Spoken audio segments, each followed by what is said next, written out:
उपस्थिति दर्ज कराएं। बोलो सदगुरु कबीर साहेब की, संत समाज की। अर्चनीय वंदनीय मुद मंगलमय संत समाज, सत्संग प्रेमी बंधुओं एवं श्रद्धा मूर्ति देवियों, अभी हम सब कबीर जयंती के उपलक्ष्य में जो ये कार्यक्रम का पहला दिन है, सुन रहे थे कबीर साहब की जीवन की विशेषता। कबीर साहब के बारे में केवल लोग इतना ही समझते हैं, एक महान संत थे,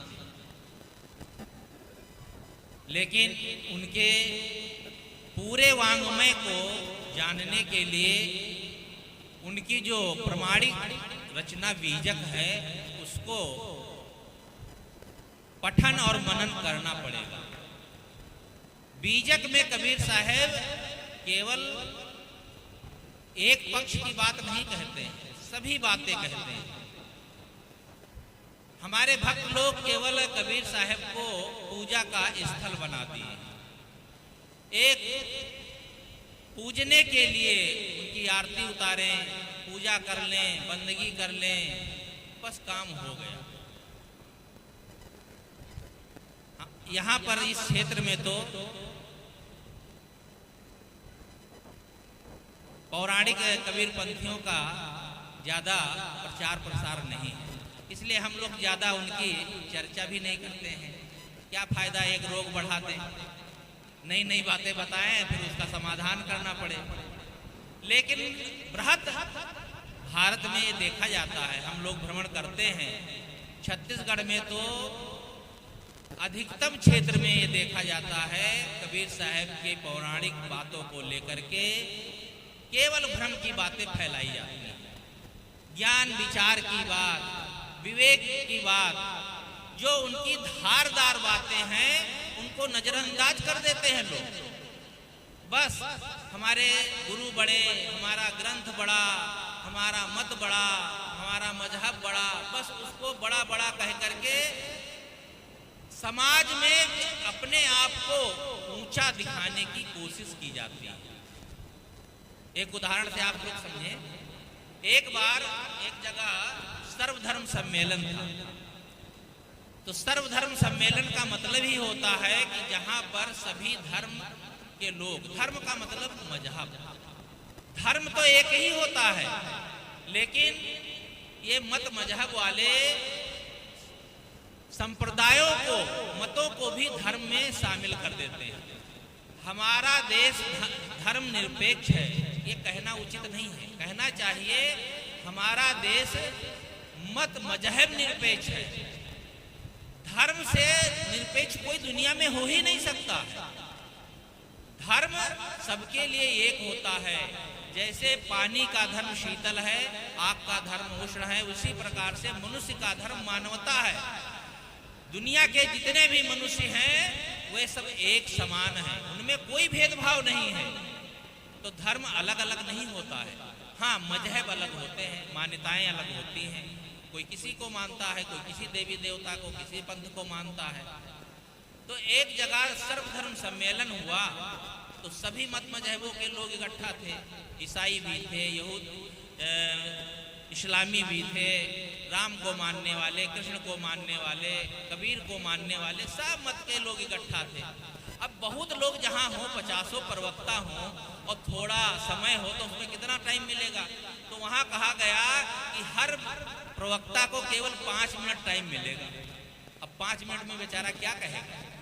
तो लोग क्या करते थे, 5 मिनट में दूसरों की बुराई और अपने मत की प्रशंसा, बस 5 मिनट में उतना ही करते थे।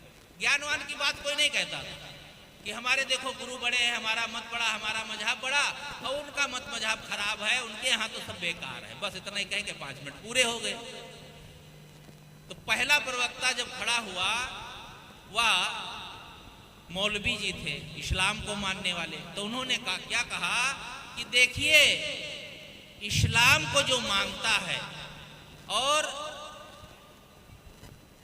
दूसरी बात जो मोहम्मद साहब को मानता है वह तो जन्नत में जाता है, बाकी लोग दोजक में जाएंगे।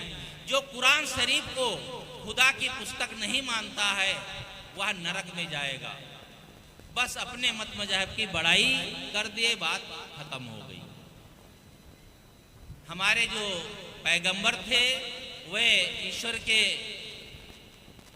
भेजे हुए संदेश वाहक थे, उनकी बात प्रमाणित होगी। वह उनकी बात कुरान में लिखी है, आप लोग यदि मानेंगे तो जन्नत में जाएंगे यानी स्वर्ग में जाएंगे, नहीं तो सब नरक में जाएंगे। समय पूरा हो गया। अब ईसाई एक पादरी थे, वो खड़े हुए, उन्होंने कहा देखिए भाई, ये जो हमारे पूर्व प्रवक्ता बोल गए हैं ना, इनके यहाँ तो ईश्वर का दूत आया था। दूत जानते किसे कहते हैं? नौकर को। तो कहा इनके यहाँ तो नौकर चाकर आया था। अरे हमारे यहाँ तो ईश्वर का पुत्र आया पैदा होकर के। ईसा मसीह जो है ईश्वर के पुत्र माने जाते हैं, वो तो पुत्र रूप में आए हैं। तो पहले ये बताओ, नौकर की बात ज्यादा प्रमाणित है कि पुत्र की बात? कहें पुत्र की बात तो ज्यादा प्रमाणित मानी जाएगी। कहा तो इसीलिए मैं कहता हूँ, जो ईसा मसीह को ईश्वर का पुत्र नहीं मानता है और बाइबल को ईश्वरी पुस्तक नहीं मानता है और ईसाई मत को ग्रहण नहीं करता है, वो नरक में ही जाएगा। वहां कल्याण और मत की बात कही नहीं जाती, स्वर्ग नरक बस दो ही है। जब वे बैठे तब तीसरे खड़े हुए, राम उपासक, तो राम को मानते थे। कहा देखिए भाई, ये तो इनके यहाँ तो नौकर चाकर आया और इनके यहाँ लड़का आ गया। अरे हमारे यहाँ तो परमात्मा स्वयं अवतार लेकर के आ गए, श्री राम। तो उनकी बात ज्यादा प्रमाणित होगी कि नौकर चाकर की लड़के बच्चे की बात? बात तो आप सही कह दे, नहीं तो परमात्मा स्वयं अवतार लेकर आया है तो उसकी बात ज्यादा प्रमाणित है। तब तालियां पीट दिए। तो चौथे नंबर लगा कृष्ण उपासक का। तो उन्होंने कहा देखिए, इनके यहाँ जो रामचंद्र जी भगवान कहलाए तो 12 कलाओं से युक्त थे, हमारे कृष्ण भगवान तो 16 कलाओं से युक्त थे। तो सबसे बड़े हमारे कृष्ण भगवान है, उनको जो नहीं मानता है निर्यम गता। गीता में कहा गया है, जो कृष्ण को सर्वोपर हरता करता नहीं मानता है वो निर्यम गता नरक में जाता है। आप सब नरक में जाने के लिए तैयार हो जाए, क्योंकि कृष्ण भगवान को राम को तो मानते नहीं है। अब सब लोग अपनी अपनी बात, अपने अपने गुरु की बात, अपने मजहब की बात खूब बढ़ा चढ़ा के कह रहे थे। तो एक पौराणिक कबीरपंथी बैठे थे, उन्होंने सोचा हम क्यों पीछे रहे भाई, हम भी तो अपनी बात कह सकते हैं। तो वे कब खड़े हुए तो कहा ये बताओ, गुरु बड़ा होता है कि चेला? तो सबने कहा नहीं, गुरु तो बड़ा होता है। कहा हमारे कबीर साहब इन सबके गुरु हैं, राम कृष्ण ईसा मोहम्मद सबके गुरु हैं, तो सबसे बड़े हमारे कबीर साहब। तो सब बोल पड़े, अरे भाई ये कैसी झूठी बातें कर रहे हो? कबीर साहब को जन्म में अभी 600 वर्ष हुए हैं लगभग, और ईसा मसीह तो 2000 वर्ष हो गए हैं, और मोहम्मद साहब को तो 1400 वर्ष पहले जन्म लिए थे, और रामकृष्ण का तो पता ही नहीं, हजारों वर्ष पहले जन्म लिए थे। ये कबीर साहब सबके गुरु कब से हो गए? आप लोग जानते नहीं हो, सब भोले भंडारी हो। कबीर साहब चारों युगों में आते हैं, सत सुकृत करुणामय मुनीन्द्र और कबीर नाम से चारों युगों में आते हैं। अब जो चारों युगों में जो महापुरुष जन्म लेगा तो सबका गुरु नहीं हो जाएगा? सबकी बोलती बंद। कहा बिल्कुल सही। वाह, तालियां बज गई। कबीर पंथ ने सोचा हम भी तो नहले दहला लगा दिए, बात खत्म हो गई, सर्वधर्म सम्मेलन हो गया, ज्ञान की बात एक भी नहीं, किसी के काम की बात नहीं हुई, बस ऐसे ही कहते रहते हैं। आज हम भी यही कर रहे हैं। हमारे गुरुजी तो बहुत बड़े थे, इतने महान थे, इतने त्यागी थे, हम उनकी गाथा गा करके अपने जीवन में क्या हासिल करना चाहते हैं? हमारे गुरुजी की पुस्तक या हमारा मजहब बहुत महान है, लेकिन उनके विचारों के अनुसार, उनके मजहब जो उन्होंने निर्देश दिया है, उनका ज्ञान के अनुसार जीवन हम नहीं जी रहे हैं, तो हमारा जीना तो बेकार है। हमारा मतलब क्या होता है?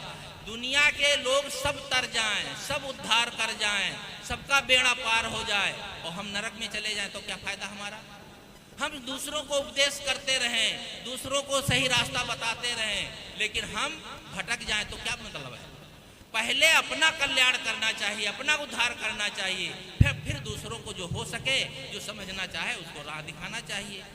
हम सुधरेंगे तो जग सुधरेगा, कि जग सुधर जाएगा तो हम सुधर जाएंगे। पहले हम बदले तब हम दूसरों को बदलने का प्रयास करते हैं। एक बार एक माता जी गांधी जी के पास एक छोटे बच्चे को लेकर आई। कहा, गांधी जी ये बच्चा बहुत गुड़ खाता है, इसका पेट बहुत खराब हो जाता है, मानता ही नहीं है, आप समझा दें, आपसे बड़ा प्रेम करता है, खूब बापू बापू करता रहता है और आपसे मिलने के लिए बहुत परेशान रहता है। आज मुझे लाना ही पड़ा, लेकिन इस बच्चे को आप समझा देंगे तो ये मान जाएगा और इसका स्वास्थ्य ठीक हो जाएगा। तो गांधी जी ने कहा, एक सप्ताह बाद आना तो मैं समझाऊंगा। चली गई माता, एक सप्ताह बाद आई, बड़े प्रेम से गांधी जी गोद में लेकर बताते हैं, समझाते हैं, बेटा ज़्यादा गुड़ खाओगे तो पेट खराब हो जाएगा, मत खाना, कम खाना। कहाँ बापूजी, मैं आज से बिल्कुल आपकी बात मानता हूँ। माता बड़ी खुश हो गई, अरे बापूजी, ये आपकी एक ही बार में बात मान लिया, तो मैं तो रोज समझाती हूँ नहीं मानता है। जानते हो, ये घर की मुर्गी दाल बराबर होती, माता पिता वही बात समझाए तो नहीं मानते, और कोई संत महात्मा या गुरु पहुंच जाए और कह दे तो बात आदमी को लग जाती है। इसी में भी एक बात याद आई, एक लड़का था तो जुआरियों के पास बैठ करके जुआ खेलते थे, उनको देखता रहता, खेलता नहीं था, पिता समझाए तो सुनता ही नहीं था। एक दिन उनके गुरु आ गए, कहा, गुरुजी ये मेरी बात नहीं मानता है, ये जुआरियों के पास बैठा देखता रहता है, मेरी बात नहीं मानता, आप समझाते। तो गुरुजी ने बड़ा प्यार से समझाया और एक उदाहरण दे करके कहा, बेटा घर में जाओ, कोयला ले आओ, तो लकड़ी का कोयला लेकर आया तो उसके हाथ में लग गया। कहा, बेटा तुम्हारे हाथ में कोयला लग गया? कहा, हाँ गुरुजी, हाथ में लेकर आए थे तो लग जाएगा ही। और कहा, गाल में? कहा, खुजलाने लगे तो गाल में भी लग गया। कहा, देखो बेटा, कोयले में आग नहीं थी इसलिए आपका हाथ नहीं जला। इसी प्रकार से यदि आप जुआड़ियों के पास बैठते हो, भले ही आप जुआ नहीं खेलते हो, लेकिन बदनाम तो हो जाओ।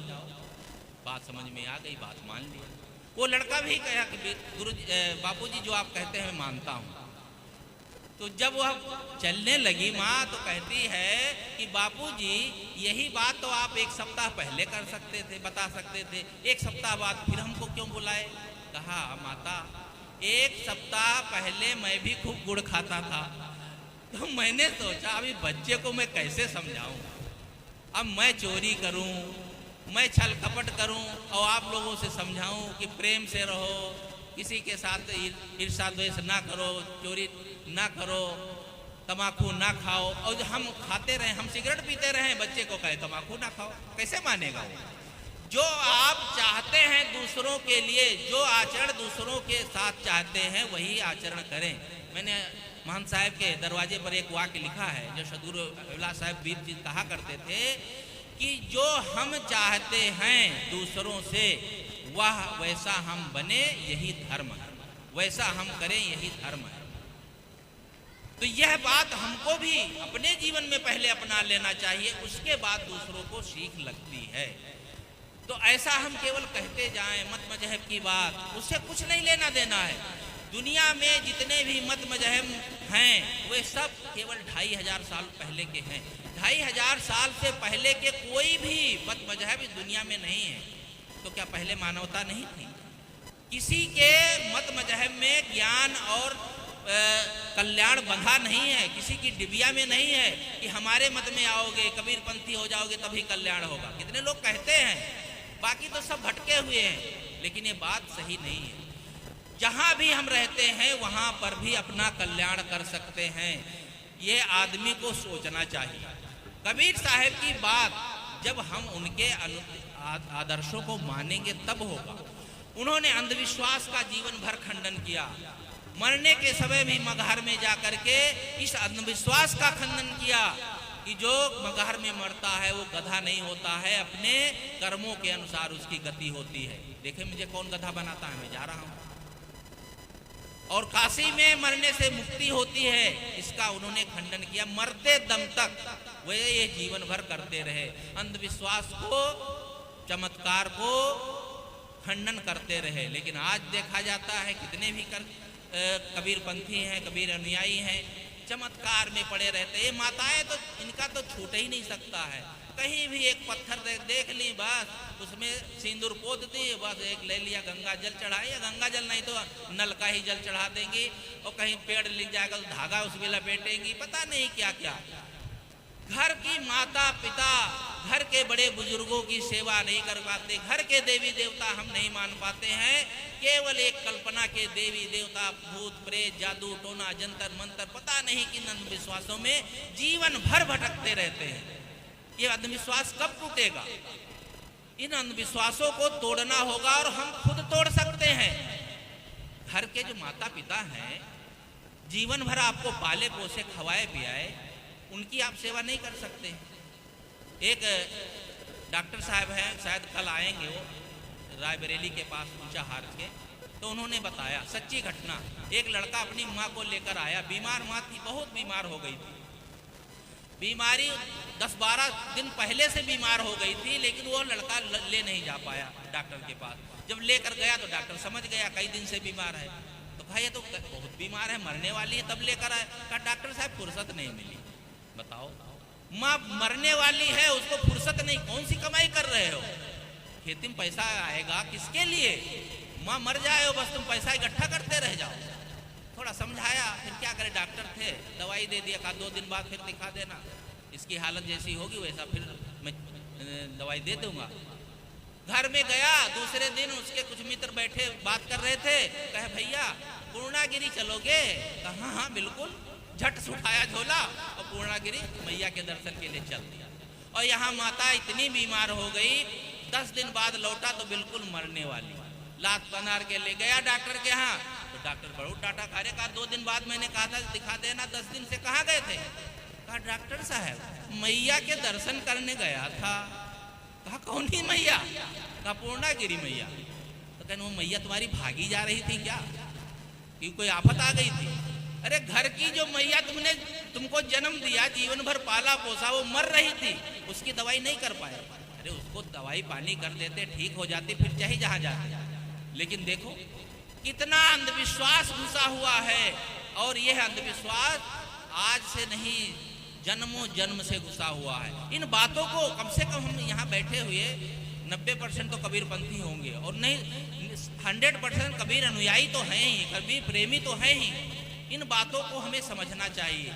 जीवन भर केवल इधर पूज पुजौल में केवल तीर्थ और पता नहीं क्या क्या क्या दुनिया भर के टंट घंट में अपना समय न बिताएं। जो जीवन की जो असली पूंजी है उसे हमें समझना चाहिए। तो ये तो हुई उनकी दार्शनिक बात। थोड़ी सी बात हम आध्यात्मिक करते हैं।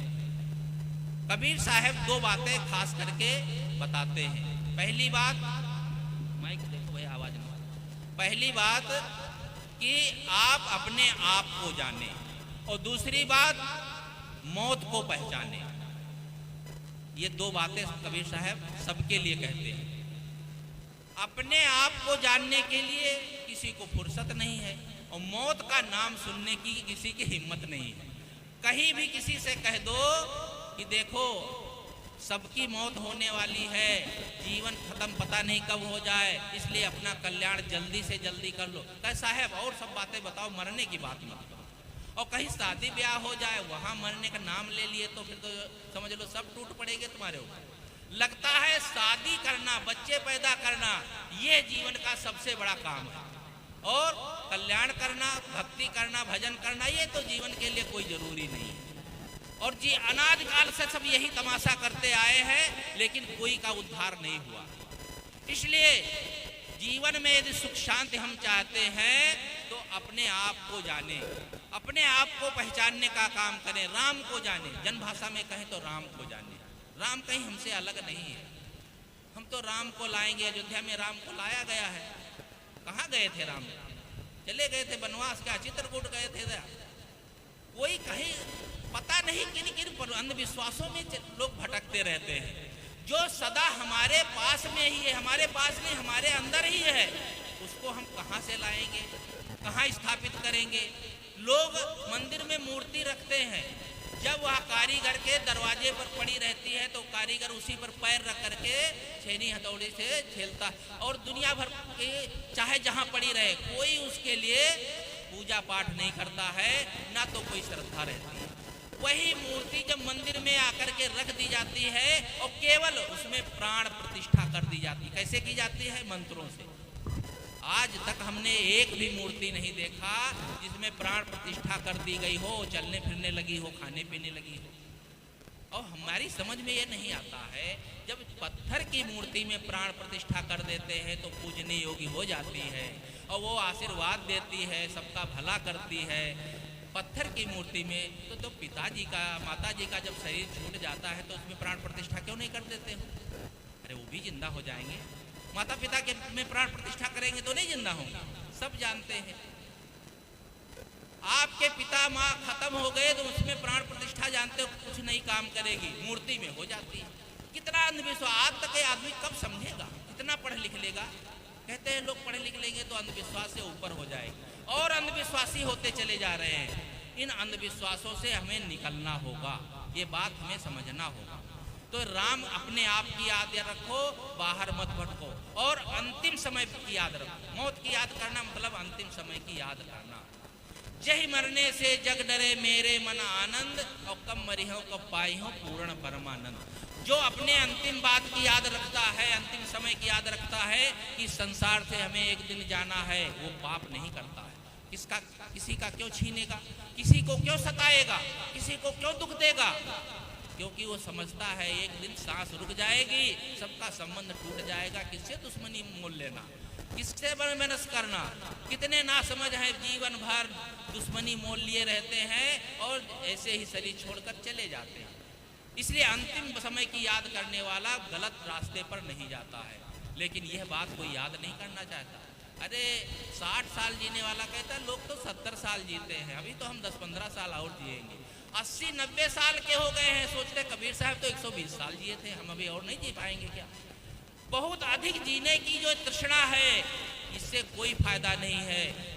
कितने दिन जिए इसका महत्व नहीं, कैसा जिए इसका महत्व होता है। लेकिन ये बात समझते नहीं। आदमी बड़ा चालाक है। एक मैं उदाहरण कह के अपनी बात समाप्त करता हूँ।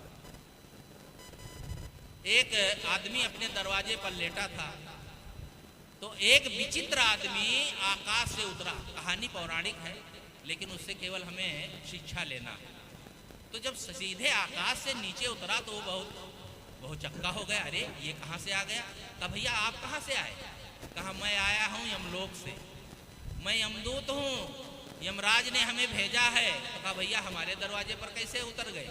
कहा ये लिस्ट दिखाया, का ये लिस्ट जो है ना, इतने लोगों का समय समाप्त हो गया है, सबको एक एक करके ले जाना है। तो उसने जब लिस्ट पर नजर लगाई तो पहला नंबर उसी का था। कहा बेटा ये पहला नाम तो मुझे लग रहा है भैया। कहा हाँ पहला नंबर तुम्हारा है, इसीलिए पहले नंबर पर तुम्हारे दरवाजे पर आया। चलो तैयारी करो, तुम्हारा नंबर समय पूरा हो गया। उस आदमी ने कहा कैसे आदमी हो, समय पूरा हो गया? अरे कम से कम नोटिस देते, कोई सूचना देते कि हम आ रहे हैं, तो थोड़ी तैयारी कर लेते, लड़कों बच्चों की कोई व्यवस्था कर देते, खेत बार की व्यवस्था। अचानक चलो चलो। कहा मैंने तो कई बार नोटिस दी थी, कहाँ आए? कहा आपकी कोई नोटिस मेरे पास नहीं आई। कहा मेरी नोटिस, मौत की नोटिस कागज में लिख के नहीं आती है, आदमी के ऊपर उतरती है। कैसे? पहली नोटिस आ गई जब बाल पाक दिखाते हैं, बाल पकने लगे तो पहली नोटिस है कि अब बुढ़ापा आ गया, भजन कर लो।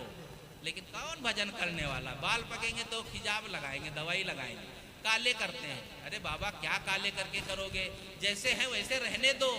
लेकिन नहीं, मंजूर नहीं है नोटिस ना लोगों को।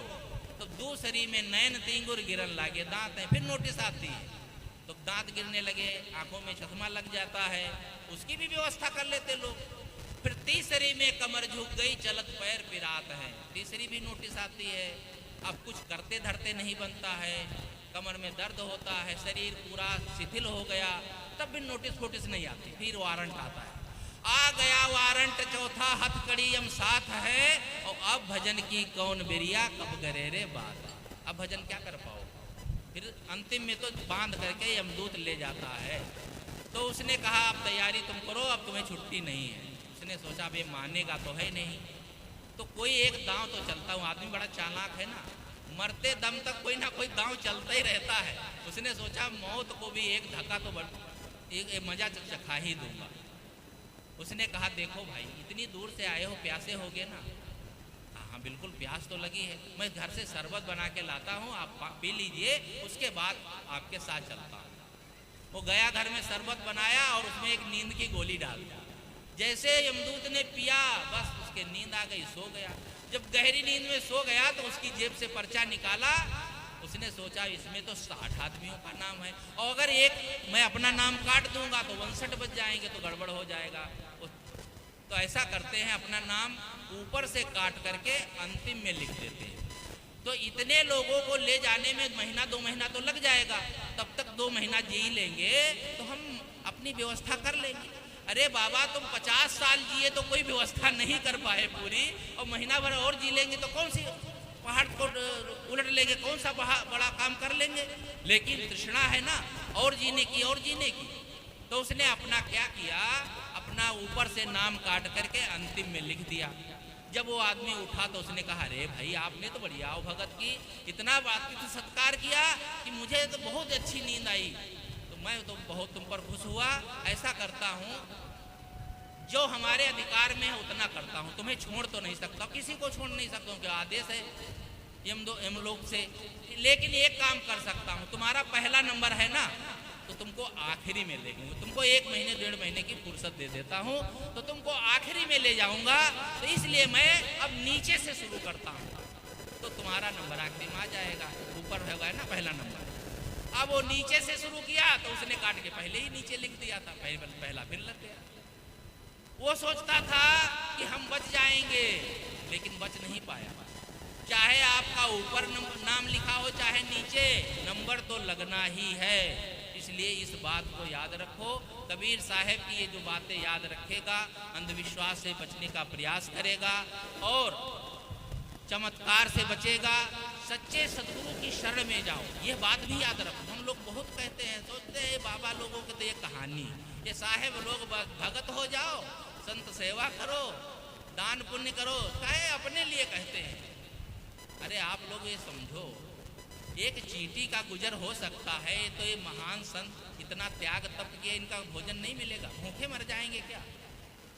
क्या आप लोग जो देते हैं उसी से इनका जीवन चलता है? ये तो एक व्यवहार है। संत लोग आपको एक बहुत बड़ी चीज देते हैं। सद्गुरु विशाल देव ने कहा है कि संत क्या देते हैं? अविनाशी चीज देते हैं जो कभी मिटने वाली नहीं है।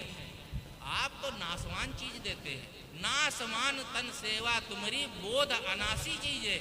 आपकी सेवा क्या है? भोजन दे दिए, कपड़ा दे दिए, तो थोड़े समय के लिए, नाशवान चीजें। और जो संत देते हैं वो आत्मज्ञान अविनाशी देते हैं। अब उनके ज्ञान के आगे आपकी सब चीजों की क्या महत्ता? लेकिन ये भोले लोग नहीं समझते हैं, उनको समझाओ तो समझ में नहीं आता।